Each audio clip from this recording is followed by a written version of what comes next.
Hi, I'm Christina Crowley-Arkley. I'm a Canadian dairy farmer's daughter, strategic marketing and communications entrepreneur, and your host for Country Guides podcast series. With a renewed focus on your farm, your conversation, I sat down with farmers across Canada to talk about their stories of success and failure, what keeps them going every day, and how they're positioning themselves and their farm for generations to come.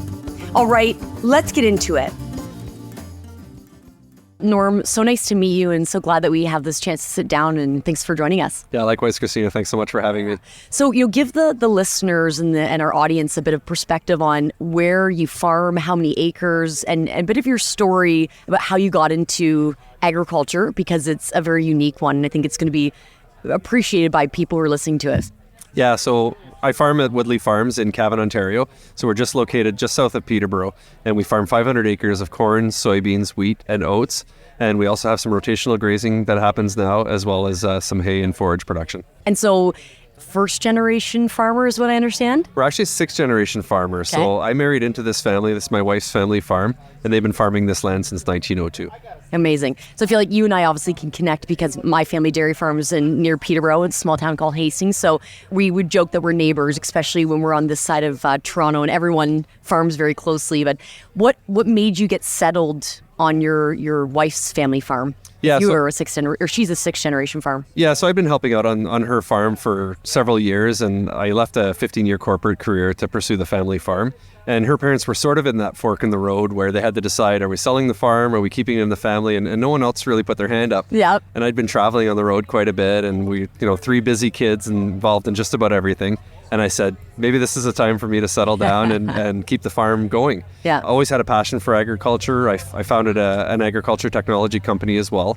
And so that really led me to looking at what we're doing on the farm from the soil's perspective and figuring out a way how we can make it more resilient and have it last for further generations as well. Yeah. And so this corporate job that you have, what was an agricultural job or what was it? Yeah, it was an agriculture job, and it was primarily focused on collecting data through the use of drone technology. And that subsequently morphed into a much larger company focused on soil sampling as well as data management. Yep. and helping growers make smarter decisions at the farm.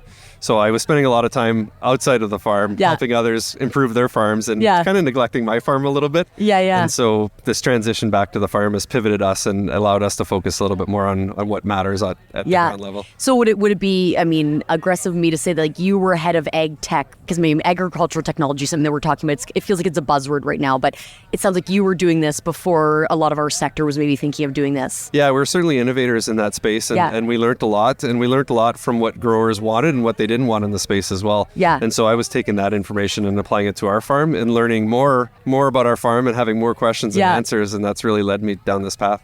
So do you still try to keep involved, I guess, in ag tech and industry type stuff with that while you're farming back at home with your wife, or? Yeah, no, that job's more passive for me at this point now. I'm completely on the sidelines, but we're using the technologies on our farm still to this day. Which is a good sign. It is, yeah. we certainly believe in it, and it has a place on every farm. Yeah. And we're using that data to make better decisions at the ground level through a soil sampling program. We have variable rate just about everything on the farm now.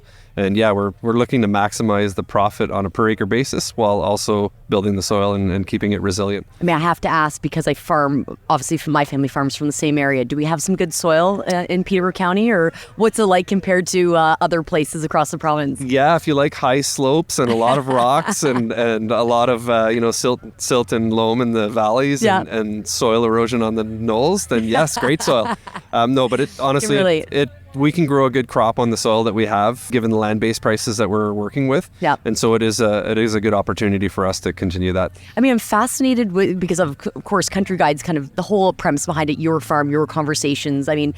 People have those aha moments growing up that they know that they're going to go one way or the other, especially in agriculture and food. Do you think back to when you had that experience where you realized that you wanted to get into farming or some version of the agriculture sector? Did you have a type of life moment or? Yeah, both my parents studied agriculture, so I was surrounded by farms, but I wasn't actively farming until my early 20s. And what really intrigued me about agriculture is that you've got 1,000 opportunities to do something with every single acre. And there's no repetition. Every year is different. The weather is always going to throw you a curveball. Yeah. And from a soil health standpoint, the aha moment for me was the tidy whities, where you soil your undies. Yeah, And we buried a pair of underwear in our soil. Yeah. And honestly, it was still fine after 2 months. The soil bacteria wasn't there, and it really got me asking a lot of questions about what can we do to improve this, and figuring out how do we make a system that works for the soil. A lot of people wouldn't know about that campaign. Do you want to just, for the audiences, especially because if you're not from Ontario, you wouldn't know about the tidy whities but where did you hear about the campaign itself? Yeah, it was an Ontario soil and crop program that was launched several years ago. And the premise behind it was you take a pair of clean white underwear and you bury it in the soil. 2 months later, you go back to it. And if you have good soil health, lots of microbial activity, there'd be literally nothing left of those underwear but they're elastic. Yeah. And in our case, you could have washed those underwear and put them on. And so that was an eye-opener for me as to why. And it was a dry year, and sure, but it really got me thinking about what's happening below our feet as opposed to just focusing on the crops that were growing above the ground. Yeah. And so, I guess, how did that complement also like what you're doing, what you did in ag tech? Like, I guess, what was the premise about why 15 years ago when you first started the company that you were like, I got to get involved in this. I got to pursue something in agriculture doing this. Yeah, for me, it transitioned from a career in aviation. No way. Yeah, so I spent a long time in the aviation sector.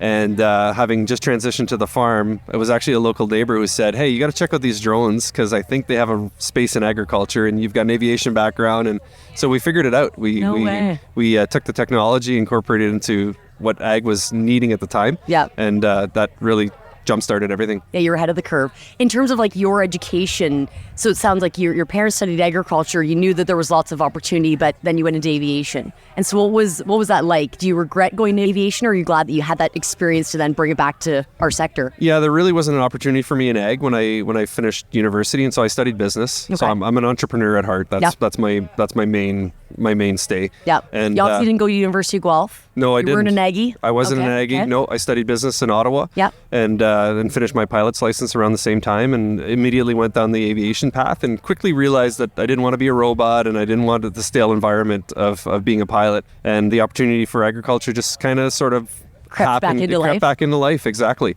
And then the opportunity to succeed in the family farm and take that over was something that we decided to pursue. Well, you say you're an entrepreneur at heart.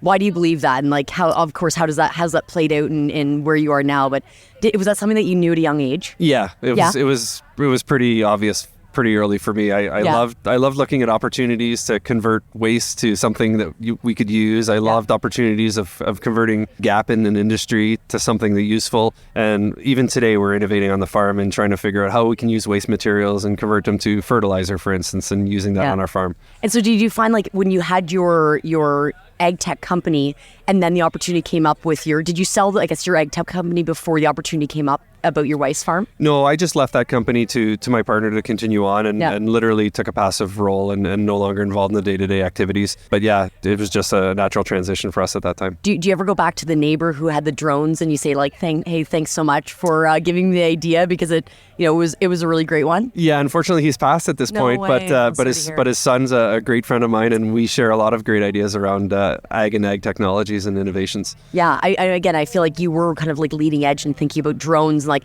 how's this going to impact our sector? And it's a sector that, like, data is, I think I used the word yesterday in one of our episodes about data mining, and just like the amount of data that we can actually have as a sector is incredible, but also what we do with it and how we use it and be able to read it. And I don't know if that's an area that we haven't quite capitalized on yet. Yeah, we still have a lot of work to do there. So there's so much data, but a lot of the data is static. Yeah. And we're not converting it to meaningful data that a grower, even myself, as advanced as I was in the ag tech space and as much data as I knew how to handle, I still don't use all of my data to its maximum potential today. There just isn't a seamless way of taking that data and transforming it to an actionable item at the ground level. Yeah. And we need to do a much better job of that. It was because I was thinking that about most farmers, that are cash cropping across Canada.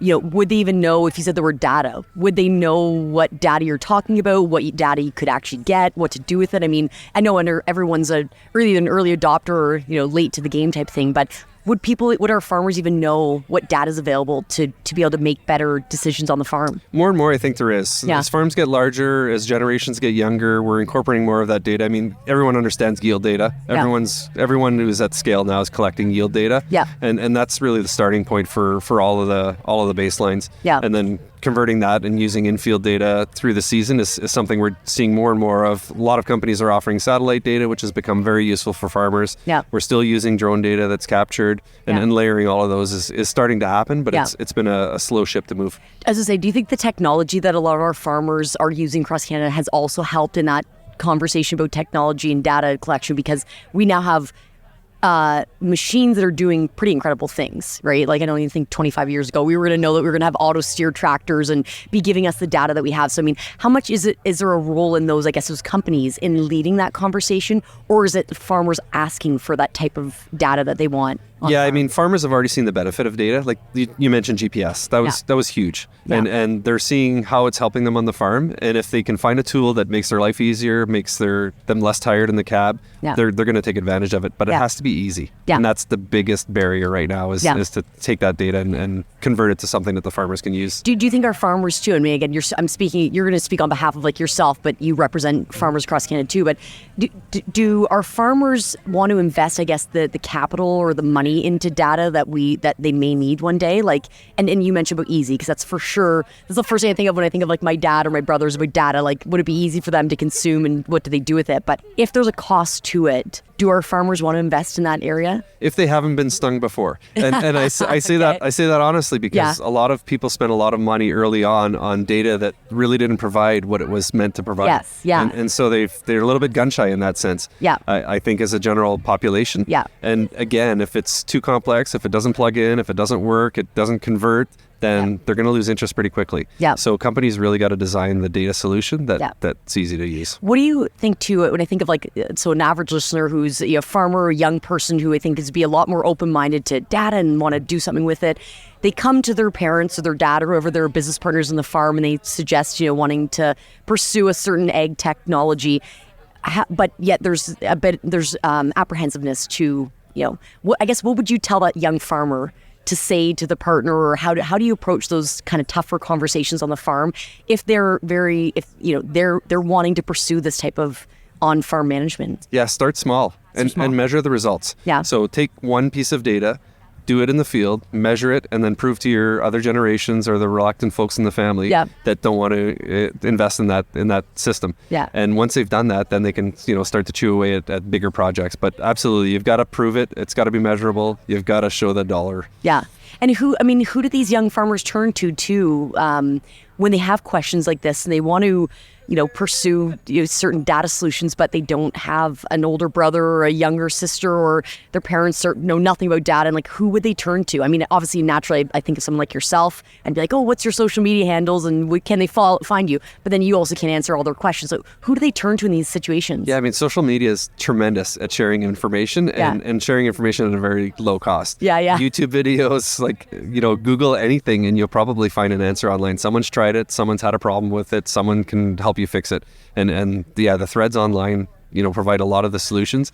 If not, there's third-party providers. There's lots of great agronomy groups out there that have in-house data specialists and technicians. Yeah. And for a pretty low cost, you can get a lot of information. As I say, I don't think a lot of people, if you were talking to someone outside of agriculture, if you said that you were a data specialist in agriculture, they'd probably look at you with like you have three heads, because they wouldn't expect that agriculture would have these type of positions now. You know what I mean? Like, yeah. And does that surprise you in terms of, I guess, you also play a role in promoting a certain way of farming for our sector, and you were recently in the Globe and Mail, so I mean, you know how to handle media and what to talk about, the things that people need to hear about. And I guess, what would you say for consumers that you want them to know about our sector, about agriculture and what you're doing as a farmer? Yeah, there's still a lot of consumers that think of overalls and a pitchfork as it what makes a farmer you feel is. good, right? It does, yeah. It's a great picture, but it's not the reality. Yeah. And I joke with my father-in-law, like, farming used to be 95% art and 5% science. I think it's 95% science and 5% art now. That's a great one. We look to data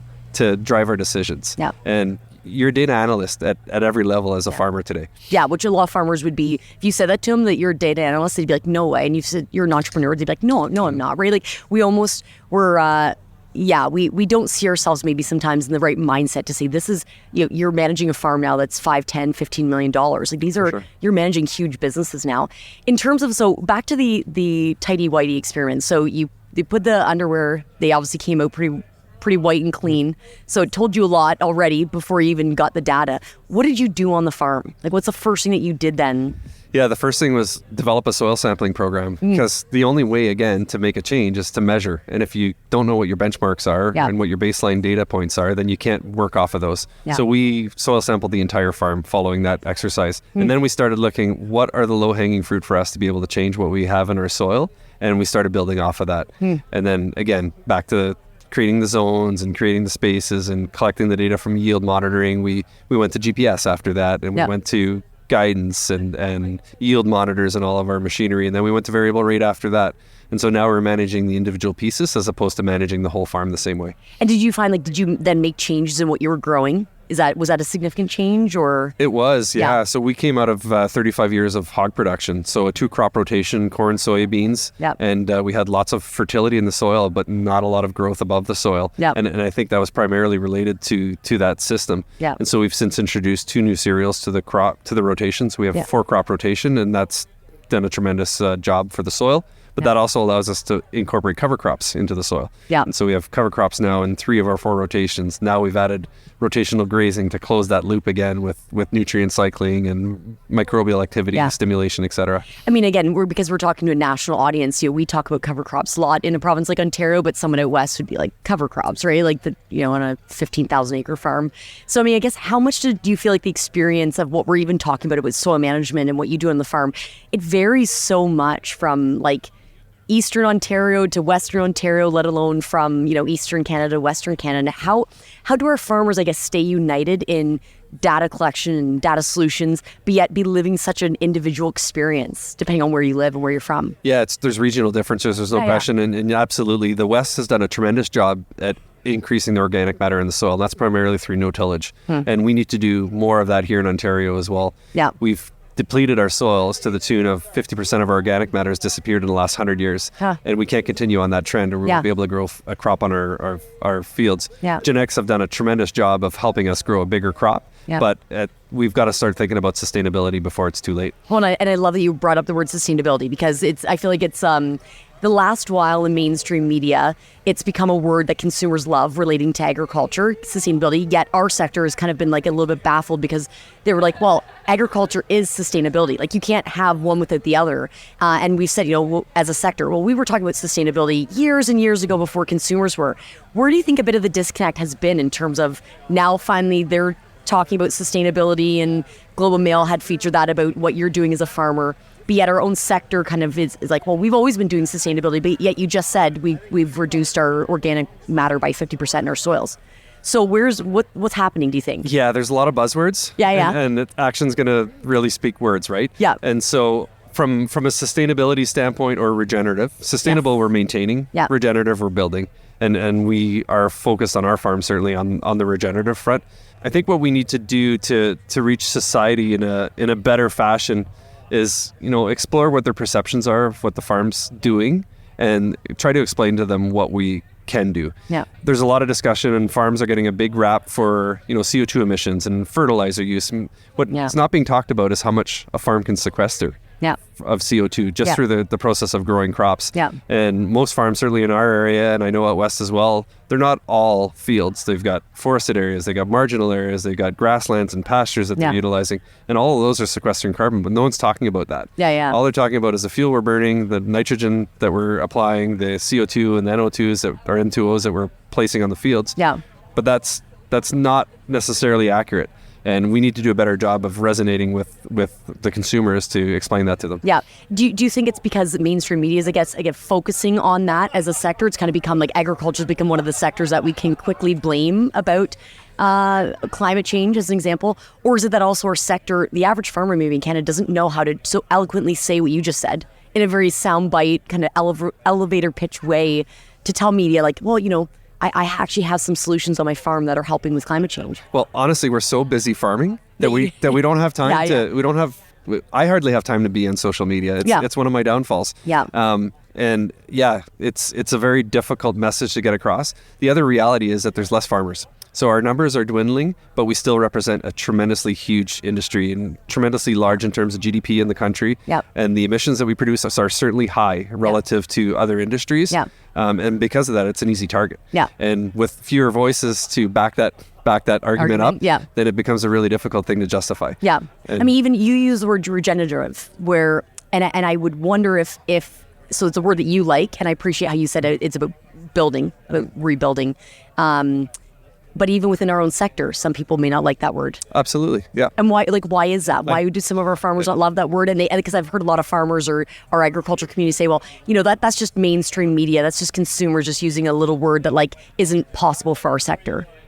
I would argue, describe it then. Describe what you're doing as whatever word you want to choose. Yeah. For us, regenerative makes sense because it's a reflection of the practice that we're trying to deploy on the farm. It makes me feel like it's better in talking to you today, Norm, than it's like, then it doesn't scare me as much about hearing the words. I'm like, we probably should be using it a lot more as farmers because that is the practice. If you are, of course, using the practices that you are, because more farmers probably are doing it. They just don't know that that's the word that represents what they're doing. But don't be afraid of it. Yeah. Yeah, like embrace it. Yeah. And I feel like your really unique perspective in coming from agriculture, but then leaving it, doing what you did in aviation, then coming back. I mean, how much do you think that has helped you in your careers to where you are now as an entrepreneur and a farmer? Yeah, I look at agriculture from a much different lens. I mean, I take the business sense first, and then I reverse engineer. So on our farm, we farm to the profit and not to the bushel. And so we're looking to extract X amount of dollars per field in order to sustain our family and the farm. Yeah. And then we work backwards from that. So we're not always looking to push the limits on how big a crop we can grow or what we can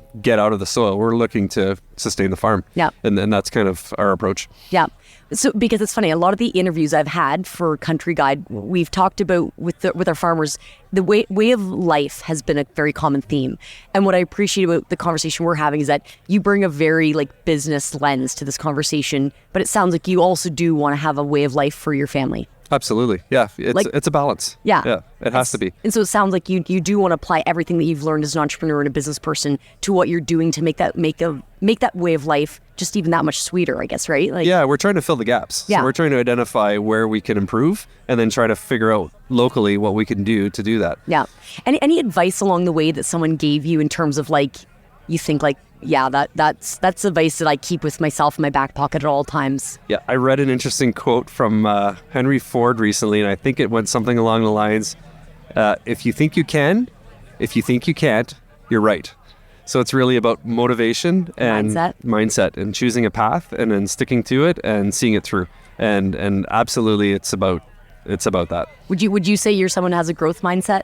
Yes. Yeah. I'm like, I get the vibes that you're not a fixed mindset person, which is, I feel like you and I could have a whole other conversation and podcast about like growth mindset and the right type of attitude you got to apply to what you're doing as a farmer. That's maybe an area that we don't even know as a farming community that you have to be aware of is your mindset. How are you approaching problems? How are you approaching challenges? Yeah, that's a whole other conversation. Yeah, for sure. And so in terms of, I guess, long-term strategic planning for your farm, where do you see yourself? Because the best businesses are the ones that have a plan 1, 3, 5 years. I've heard Coca-Cola maybe has a 100-year business plan. If they do, hats off to them to know where the heck we're going to be 100 years from now. But where do you see your business, your farm 10 years from now? Yeah, we have 5, 10, and 20-year goals, and most of it's related to soil health. So increasing organic matter, reducing our dependence on commercial fertilizers, pesticides, et cetera. We're not organic, we're regenerative, and we're trying to figure out a way to find that balance at our farm. All of it's around soil health.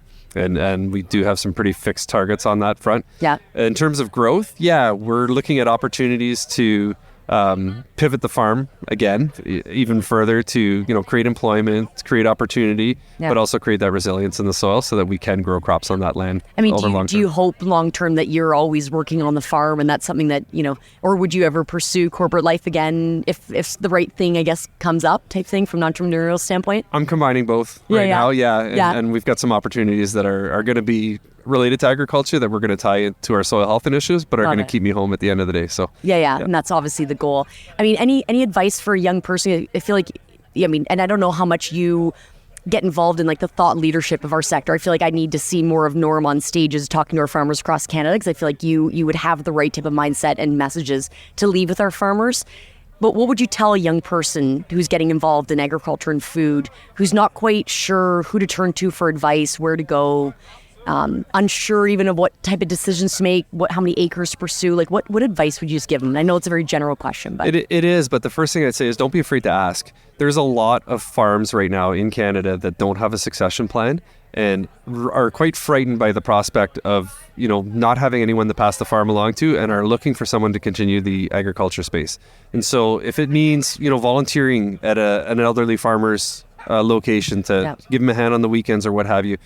I think there's more opportunities out there to get into ag than people talk about. Everyone talks about you can't afford to get into ag. It's going to be too expensive. It's a horrible lifestyle. Yet there's people that want to get in but are too afraid to take a plunge or learn about the space because they don't feel like it's accessible to them.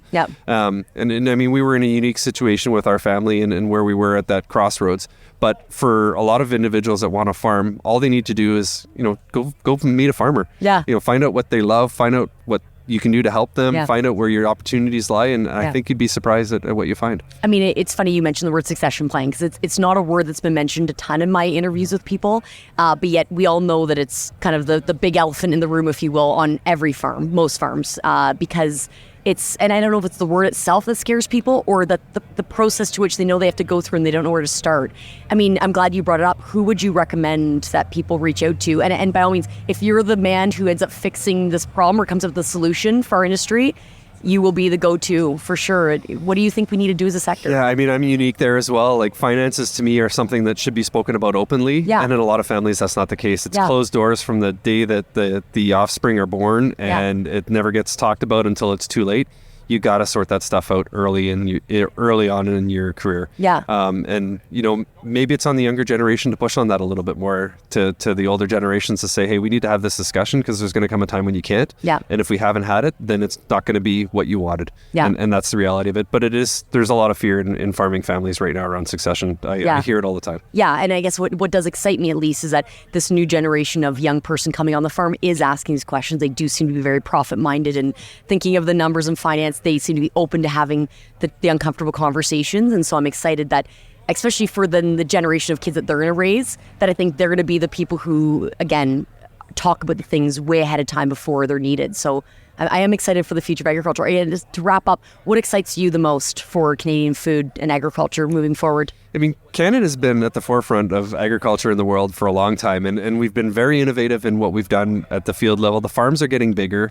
They're going to get smarter. Artificial intelligence is going to play a huge role in agriculture. Glad you mentioned that word. I'm really excited to see where it goes. I'm following it from a very, very close lens. I see it as an opportunity on our farm as well to mitigate some of our challenges. And the future's bright. I'm absolutely excited about where this industry is going, and I look forward to being a part of it for quite a few more years. I'm so glad that you decided to park your aviation license and come over and get back into agriculture and farming that we are, especially in our community of Peterborough, Ontario. Where can people find you on social media if they did want to continue to have this conversation? At Woodley Farms, Facebook, Twitter, Instagram, you name it. You're on it all? Good. Well, it was so nice to meet you, Nora. I'm so glad we had this conversation. It feels like we probably could have talked a lot longer, but at least we got to meet. Likewise, Christina. Thanks so much for having me. Awesome. Thanks. Cheers. That's a wrap on this episode of the Country Guide podcast. Go to country-guide.ca for more great content to spark a conversation, and subscribe to the weekly newsletter to be notified when our next podcast episode is available.